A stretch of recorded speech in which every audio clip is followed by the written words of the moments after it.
Doutor, nós temos uma participação ao vivo. É a Ieda Alves que quer fazer uma pergunta. Ieda, bom dia, seja bem-vinda.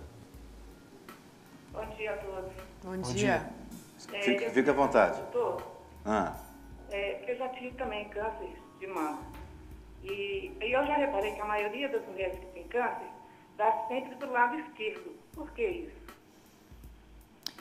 Bom, obrigado pela sua pergunta.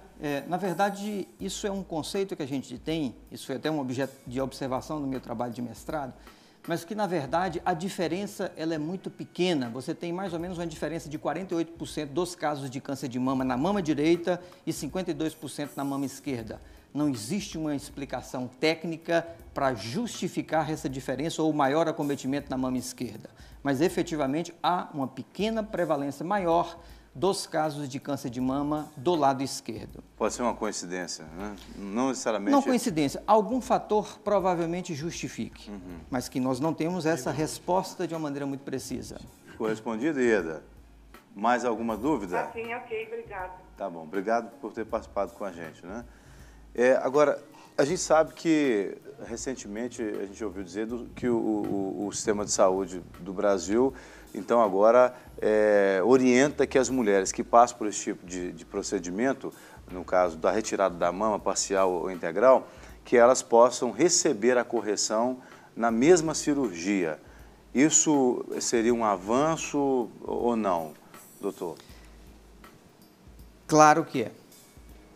E aí eu até falaria para vocês, até como advogado, eu também tenho formação em direito, o sistema legislativo ele é um pouco complexo. Isso ainda não está sancionado. O Brasil ele trabalha num sistema chamado bicameral. Nós temos, para a lei entrar em vigor, ela tem que ter a aprovação na Câmara dos Deputados, no Senado Federal e depois a sanção presidencial. Então, nós já estamos numa campanha que se chama Sanciona Dilma, porque essa lei, efetivamente, ela tem que entrar em vigor. Já está para sancionar. Está aguardando a sanção presidencial. Tá. Na verdade, isso é um avanço. O problema não é criar a lei, é você criar condições num sistema total, amplificado, e vamos imaginar a realidade de um país como o Brasil, que tem uma heterogeneidade extremamente complexa, e vocês estavam há pouco discutindo sobre economia e sabem dessa realidade, e que poucos são os serviços vinculados ao sistema público em condições ou em completa formação de profissionais para a realização do procedimento da reparação mamária. E aí você cria uma situação. Nós temos 50 mil novos casos de câncer de mama por ano no Brasil. Vamos imaginar que uma grande parte dessas mulheres estarão dependentes do sistema público para fazer o seu tratamento do câncer de mama.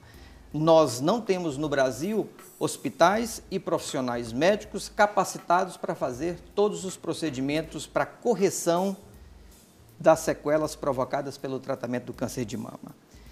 E aí nós vamos ter um problema em que uma legislação cria a obrigatoriedade de você fazer a reparação no mesmo ato cirúrgico para aquelas mulheres vitimadas pela doença câncer de mama.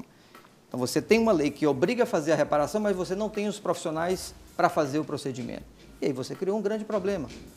Eu não tenho que criar problema, eu tenho que criar soluções. Então essa é uma realidade que a gente tem que debater.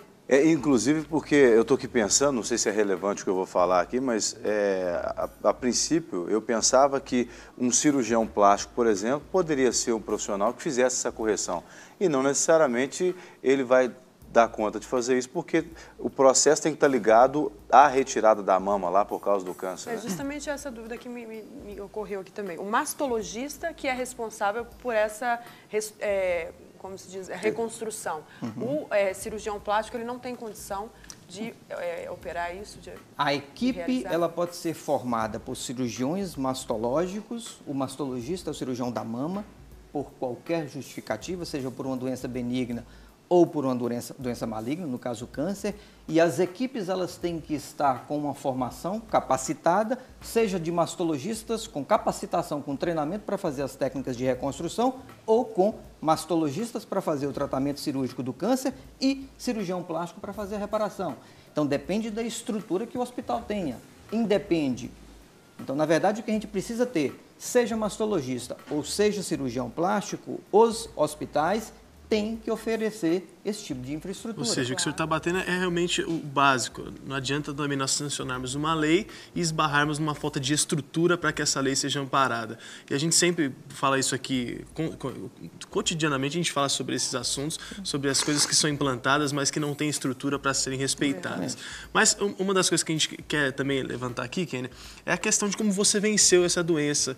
Existem pessoas que estão em casa nos assistindo e sabem de todos os fatores técnicos, mas diante de todo fator técnico que prevalece nessa situação é o emocional, né? Eu queria que você falasse um pouco de como foi a sua luta, resumisse um pouco como você venceu tudo isso. Inclusive, quanto tempo depois que você fez a reconstrução, se foi na mesma cirurgia ou se esperou, porque a gente sabe que tem gente que não faz, né, na mesma cirurgia, espera um tempo, 1 ou 2 anos, sei lá o que for. No seu caso foi... No meu caso, o primeiro tratamento que eu fiz foi o cirúrgico, né? Eu retirei esse nódulo da mama, no caso, que diminuiu, e aí ele fez a simetrização da mama direita para ficar na questão da estética. Né? Não estética, né? Da simetria. Da simetria, isso.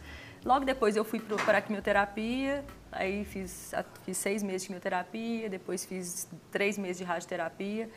E aí o principal que eu acho é o apoio das pessoas, né? Então, assim, eu tinha minha família por perto todo o tempo, né? Eu tinha amigos, tinha todo mundo. E acreditar. Né? Em momento nenhum, assim, a gente tem altos e baixos, né? De falar, nossa, por que comigo? Aquela revolta, né? Nossa, eu estava com 28 anos, né? Trabalhando, tudo resolvido, tudo caminhando certinho, do nada você leva um susto, né? Um susto desse. Então, assim, é ter fé mesmo de que vai dar certo, acreditar nas pessoas que estão com você, entendeu? Nos médicos, no caso, e não desistir.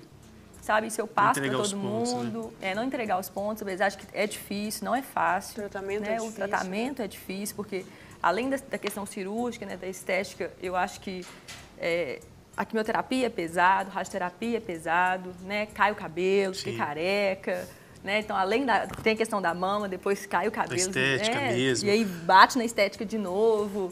Então, assim, foram quase 1 ano e meio só tomando pancada. Até uma pergunta para você também, doutora, e para a Kênia também. O fator psicológico nessa cirurgia, nesse tratamento, desde o momento onde o senhor dá a notícia, acho que o psicólogo entra aí como parceiro principal do senhor, né, doutor? Ajuda até no resultado, né, na cura final. É uma questão interessante, porque nós, muitas vezes, dependemos de resultados científicos para nos orientar em determinadas condutas. E, na verdade, nós temos muita pouca evidência científica para sustentar esse tipo de observação. Mas é inegável como que o comportamento psicológico de uma paciente influencia no resultado a longo prazo da doença câncer de mama. E aí entra a importância do que a gente está discutindo hoje sobre a própria oncoplastia mamária, que tem um estudo muito interessante de 2005, publicado numa revista norte-americana, que traduz claramente o nível de mutilação que a cirurgia, ou de deformidade que a cirurgia provoca na mulher e as consequências para ela do ponto de vista psicossocial. Medo de morrer, medo de se relacionar afetivamente, incapacidade das suas atividades diárias por estar ou por se sentir mutilada, a sua autoestima, a sexualidade. Então, todos essas variáveis, elas estão diretamente relacionadas ao impacto da deformidade provocada pela doença. Resumindo, quanto maior a mutilação, quanto maior a deformidade, maiores são todas essas consequências que você consegue mensurar. E uma sexta dessas variáveis é o risco de depressão. Por isso, até essa lei para ser sancionada em função de combater todo esse tipo de indícios, né? Então, assim, na verdade, é muito claro para a gente como a autoestima interfere no dia a dia dessas mulheres. Logicamente, a gente não está de forma nenhuma dizendo que as pessoas têm que se sentir felizes por estar vitimadas pela doença e por fazer um tratamento, de forma nenhuma. Mas que a superação, e a doença, qualquer doença, ela é uma perda e cabe à paciente, com um suporte ou não, dependendo da capacidade individual de cada uma, superar e vencer todas as etapas de um processo de perda. Encontrar um ganho nesse processo, né? Tentar achar algo de bom. Alguma coisa você tem que criar como um mecanismo de suportar compensação. Essa perda, de compensar. Agora, doutor Clécio, eu até quero introduzir um assunto assim, também importante, porque certa vez eu fui ao médico E eu ouvi de um médico algo que a gente não está tão acostumado a ouvir de um médico. Ele me disse a questão do equilíbrio na vida da pessoa, de todas as áreas. E ele citou a questão da fé. Ele me perguntou, você tem alguma fé? Aí eu queria que o senhor me respondesse em relação à fé. Como que ela pode influenciar em momentos como esse e ajudar até mesmo o paciente a passar por esses momentos, ajudando também a cura, né, acontecer de maneira mais efetiva? Uhum. Você pode enxergar a fé de uma maneira multifacetada. A fé ela é muito ampla. Nós não podemos aqui discutir nada relacionado a uma fé específica, mas você pode ter uma fé dentro de uma religião, dentro de uma doutrina religiosa, você pode ter uma fé dentro da sua crendice, qualquer que seja, você pode ter a sua fé nas suas atividades, você pode ter uma fé nos profissionais que cuidam de você. Essa é uma forma de te dar uma sustentação e a gente criou um conceito de que você precisa se sustentar de alguma maneira. E a fé te dá essa situação. A gente percebe e é extremamente importante você reforçar que aquele indivíduo vitimado pela doença e passando pelo processo de um tratamento da doença, e aqui tem um exemplo claro aqui para a gente, você vivencia várias etapas de um processo que é extremamente árduo e doloroso. Se você não tiver um suporte familiar, se você não tiver um suporte técnico, que aí cabe a nós oferecer esse suporte técnico, se você não tiver um suporte de crenças que você vai ter, ou deveria ter, quaisquer que sejam elas, você fatalmente vai caminhar para um resultado ruim, ou com uma perspectiva de pior comportamento. O contrário, não que isso vai ser a forma ou a afirmação de que seu resultado vai ser satisfatório, mas certamente isso vai aumentar a sua probabilidade de ter um sucesso a longo prazo do tratamento. Ou seja, a fé ajuda de qualquer jeito, né? Sim.